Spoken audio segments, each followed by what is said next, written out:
Papa Francisco recibió a Anita Fernández Cariaga, que es nieta de desaparecidos, es nieta de Esther Balestrino de Cariaga.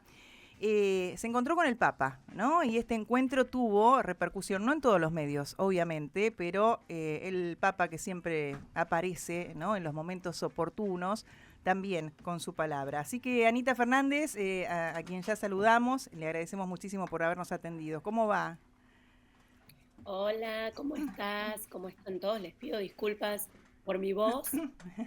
Acabo de llegar y me parece que el cambio de calor a frío, bueno, hizo su efecto, pero es un placer estar acá con ustedes. Bueno, muchísimas gracias a vos, Anita. Y contanos cómo se gestó este encuentro con el Papa Francisco y si fue sabiendo que había pasado ya esto, porque fue como muy reciente o eso fue con anterioridad. No, yo le solicité una entrevista hace aproximadamente un mes. Me la concedió muy rápidamente. Todavía no había sido el encuentro con diputados. Sí, yo estaba preocupada, sigo preocupada por toda la situación que estamos viviendo, ¿no? Y el intento de desmantelamiento de las políticas de memoria, verdad y justicia. Nuestro país es un ejemplo mundial y lo digo porque siempre acusan a este país que para mí es tan maravilloso, el que yo tanto quiero, y siempre escuchamos desde muchos lugares que es una porquería, que tenemos que ser como Europa o como tal o como tal. Bueno, nuestro país es ejemplo a nivel mundial, lo citan en las universidades y en los estados del mundo como ejemplo en materia de memoria, verdad y justicia en derechos humanos. Entonces es un pilar fundamental, algo que, de los que tenemos que estar orgullosos y cuidar mucho, y me preocupaba, ¿no? Hacia dónde íbamos, desde antes de lo electoral, por eso en la segunda vuelta, digamos, me animé a subirme a un subte, hasta, bueno, lamentablemente corroboramos el miedo que teníamos.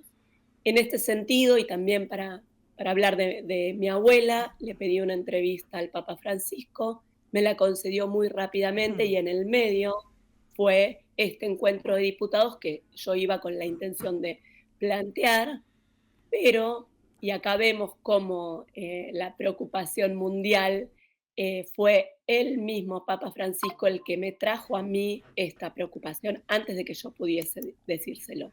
Bien, y contanos por qué el Papa accedió tan rápidamente a este encuentro con vos. ¿Qué tuvo, no? ¿Por qué esa cercanía con tu abuela? Porque, bueno, habían trabajado juntos y tuvieron y tuvieron una relación muy personal y ella lo marcó mucho a él, ¿no?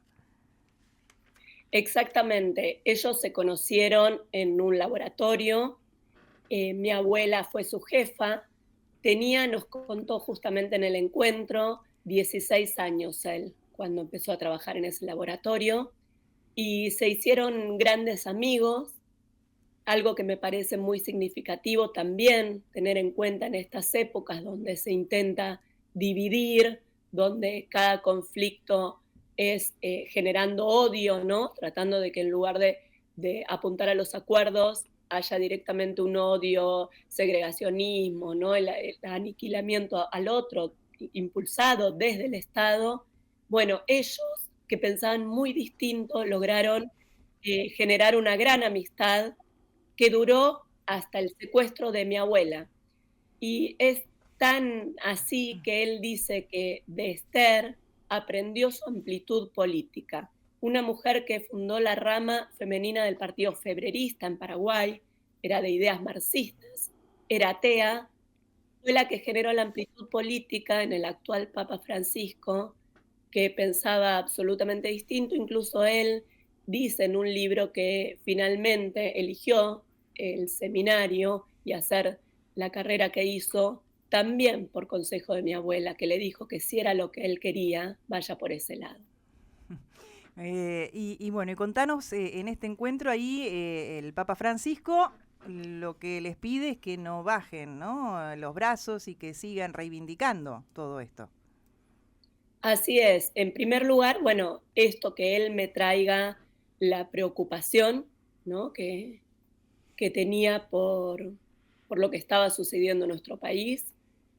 dijo que le habían contado que había diputados que habían visitado a genocidas, entre los que estaba Astiz, que estaban viendo cómo hacer para que no estén presos, que eso no podía suceder, que era algo muy peligroso.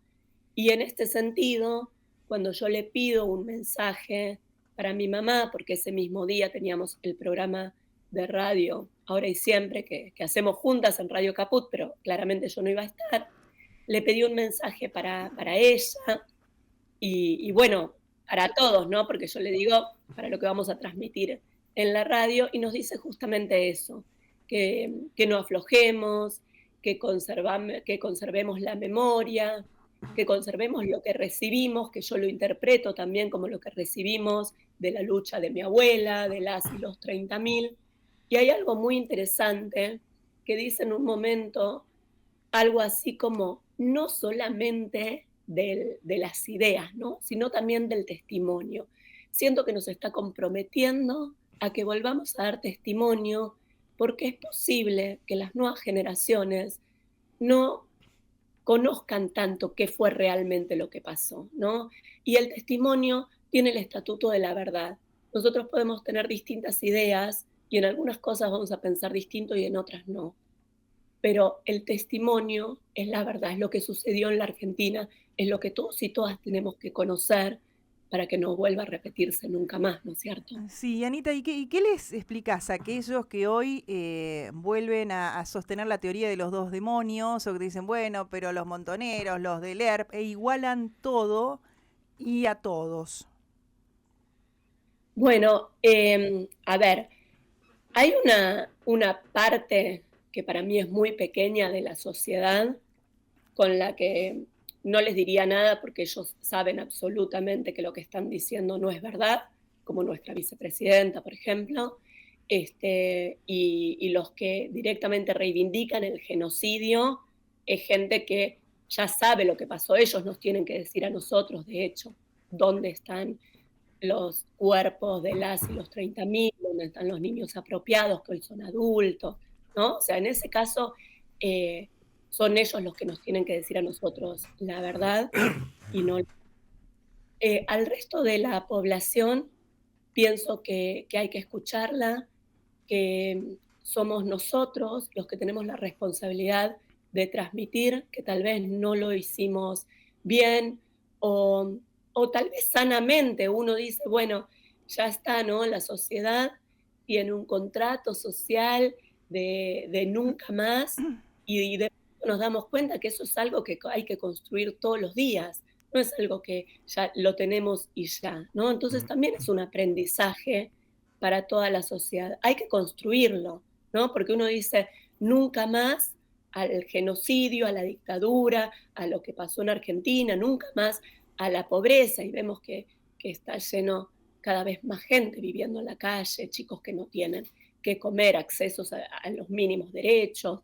Entonces, evidentemente, es algo que tenemos que construir cada día y una de las bases, lo más importante, y por eso también me encanta esta radio y todo lo que tiene que ver con la educación, la universidad, las escuelas, lo más importante es la educación, porque si nosotros no conocemos, no tenemos educación y no tenemos cultura, no vamos a poder entender lo que pasó, ¿no?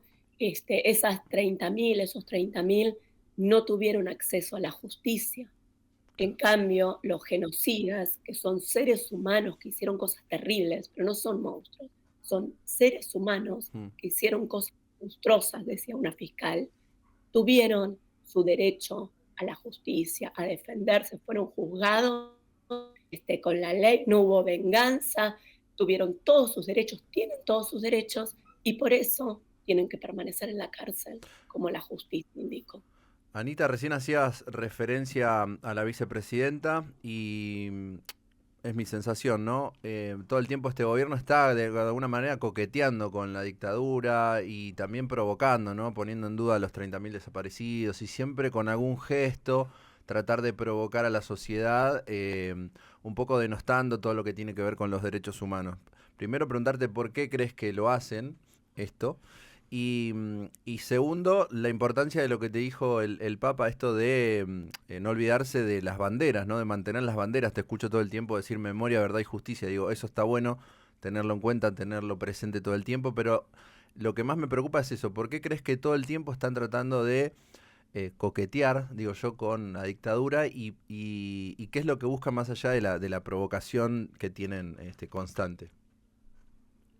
Bueno, por un lado, hay a ver, Victoria Villarruel reivindica el genocidio desde antes de ser vicepresidenta, lo hizo toda su vida, con lo cual no es algo nuevo, ¿no? O sea, por un lado, ellos son parte apoyan, digamos, a estas personas que cometieron delitos de lesa humanidad y entonces buscan que estén libres, ¿no? O sea, eso lo intentaron siempre, ahora desde el gobierno, siendo parte del Estado, creen tal vez que tienen más posibilidades, quieren pasar sobre la justicia y quieren que los genocidas estén libres.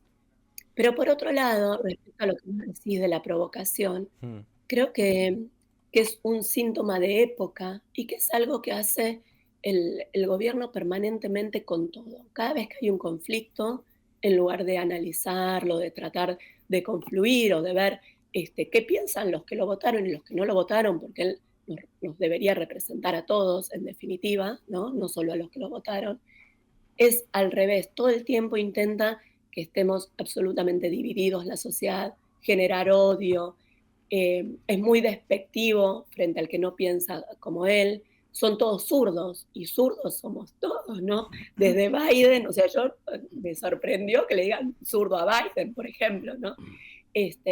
Zurdos somos todos, y eso es peligroso porque es lo que hacía la dictadura, ¿no? O sea, aquellos que pensaban distinto los iban posicionando como zurdos, al que había que aniquilar, al que había que perseguir, al que íbamos a acabar con, ¿no? Entonces, este es un gobierno democrático, elegido democráticamente, a diferencia de lo que pasó en la dictadura, y es muy peligroso usar métodos democráticos para tener acciones antidemocráticas. Entonces, por eso me parece que tenemos que hacer nuestro máximo esfuerzo por transmitir a la sociedad el mensaje que nos dijo el Papa, que digo, es un jefe de Estado con un montón de responsabilidades a nivel mundial, en un mundo que tiene guerras, en un mundo que la verdad está bastante mal, y él está preocupado por lo que pasa en Argentina.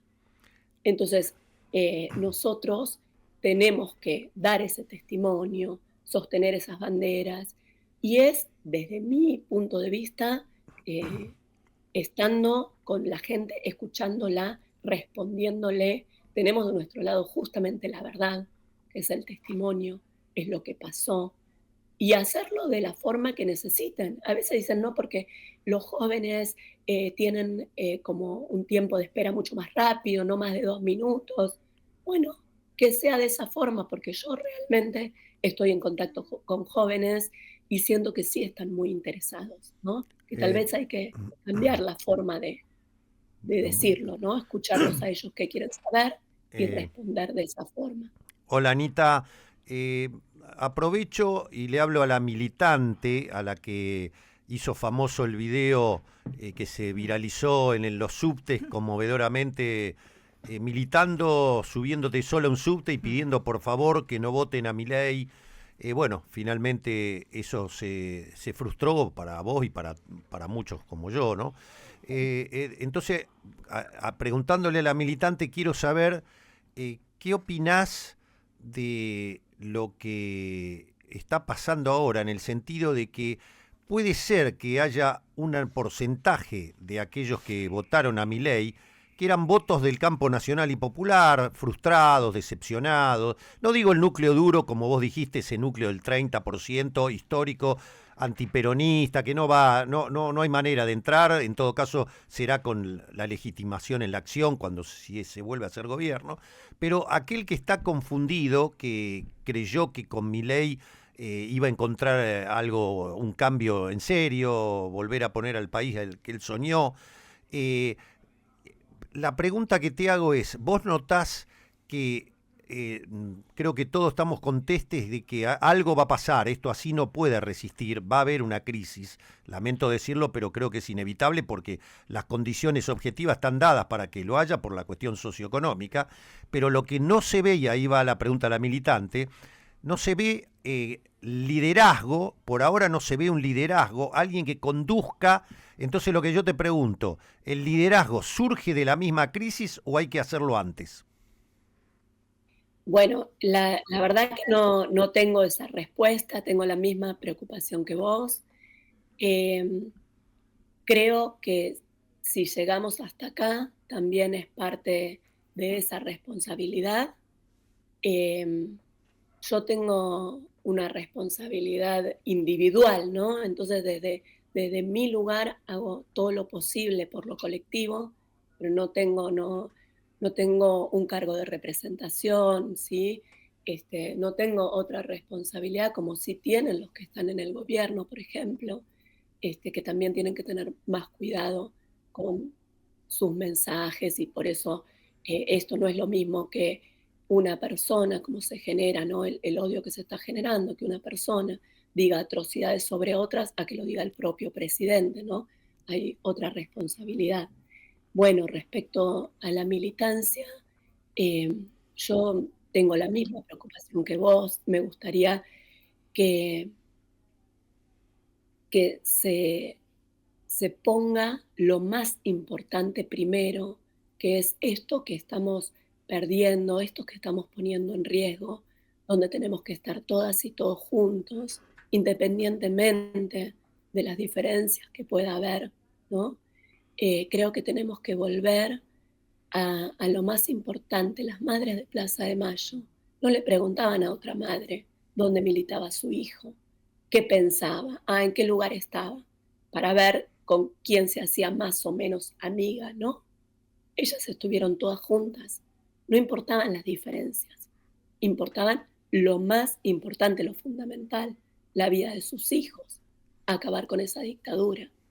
Creo que es un ejemplo, un faro que nos dejaron y que nosotros tenemos que seguirlo, tenemos que tomarlo y tenemos que hacernos cargo y hacerlo con responsabilidad, porque si no suceden estas cosas que está pasando y hay gobiernos que no son negacionistas, directamente reivindican el terrorismo de Estado y llegan por vía democrática a tener el poder. Y eso es responsabilidad de todos y todas.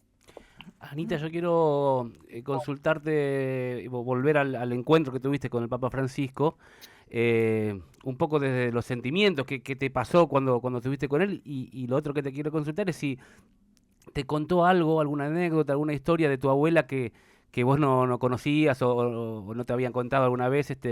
Me imagino que esos diálogos te deben haber quedado en el corazón también, ¿no? Sí, bueno, me habló mucho de mi abuela, de cómo la admiraba, de, de que ella aprendió la, el significado del trabajo, la responsabilidad. Me contó, por ejemplo, una anécdota que él hacía unos análisis de glicerina y como que al cuarto, quinto, hacía los primeros y después ya se daba cuenta que los otros iban a dar más o menos igual. Entonces ya ponía los resultados y ella le dijo, no, pero hiciste muy rápido, esto no lo procesaste. Y él dice, no, pero es porque ya sé que van a dar así. Y ella le dijo, no, pero así no se hace, aunque uno sepa, tiene que ser igual. Pero algo muy maravilloso que me contó y que tiene que ver con las consecuencias del terrorismo de Estado, es que él me hablaba, cuando él la conoció, de una mujer con un carácter fuerte, con mucha responsabilidad, súper exigente, pero súper alegre. En cambio, las madres, que yo las fui a ver, a conversar sobre mi abuela, la gente que conoció a mi abuela, después del secuestro de mi mamá, nunca me habló de una persona alegre. Me hablaban de una persona muy inteligente, muy capaz, muy fuerte, muy capacitada, pero nunca de una mujer alegre. El Papa Francisco, que la conoció antes del secuestro, me hablaba de esa mujer que nunca más volvió a hacer, porque después la secuestraron a mi mamá y después la secuestraron a ella. Anita, te mandamos un abrazo enorme, gracias por todo lo que siguen haciendo y nos quedamos con este consejo que el Papa nos dio a todos, ¿no? Cómo seguir, cómo no pensar que ya está, no, hay que seguir explicando estas cosas, hay que seguir hablando con esta amorosidad, con este compromiso y para que aquellos, ¿no? que a lo mejor piensan algo, si escuchan, yo creo que los corazones así se abren y hoy me parece que hace falta esto, ¿no? Con tanto discurso de odio, hacen falta estos mensajes y gente como ustedes que sigue trabajando de esta manera. Te mandamos un abrazo grande y muchísimas gracias. Un abrazo grande, gracias a todos ustedes y bueno, como dice el Papa, lo que hace falta es memoria, así que hay que transmitir, seguir transmitiendo no solo las ideas, sino el testimonio que es la verdad, lo que pasó acá en la Argentina para que nunca más. Un abrazo gigante. Un abrazo. Anita